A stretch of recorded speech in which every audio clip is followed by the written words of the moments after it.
The recent Supreme Court of Queensland case of Nicol v Nicol 2017 QSC 220 reveals a rather tragic story. It also serves as useful example of the relating to informal wills. The deceased, Mark Nicol, was married 3 times. He became estranged from his first wife and son. His second wife passed away. He was together with his third wife for 3 years before his death. They had a difficult relationship, and split up a number of times. The deceased attempted suicide, and sought out professional help. His third wife left him again, and moved back in with her ex-husband. 2 days later he took his own life. In the moments before he died, the deceased wrote a text message to his brother but did not send it. After a search, no will could be found. As is common when a deceased person's testamentary intentions are not clear, proceedings were commenced.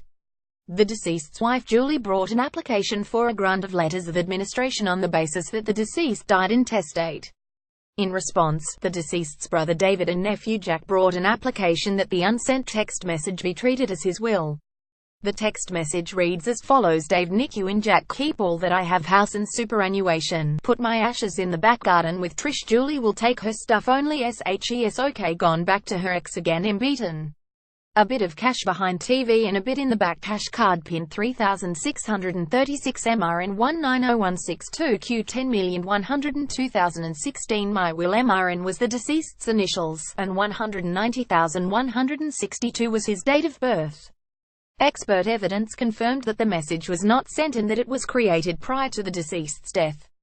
If the intestacy rules applied as the deceased's wife submitted they should, the deceased's estate would be divided between his wife and his son. In order for a document which can be broad, for example, DVDs and notes on an iPhone, have been treated as wills to be an informal will, a court must be satisfied that the document expresses the testamentary intentions of the deceased. The deceased intended that the document act as his will and he had capacity at the time the document was prepared. The court found that the first criterion was clearly satisfied as the text message stated my will. It identified the deceased's assets and said keep all that I have. It explained why he did not want his wife to inherit, and it identified where he wants his ashes placed. With respect to the second criterion, the wife argued that it was highly relevant that the text message was not sent.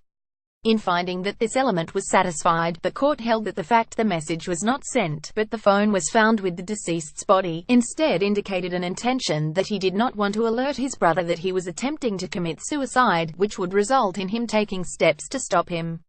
Finally, on the question of capacity, the court noted that suicide does not lead to a presumption against capacity.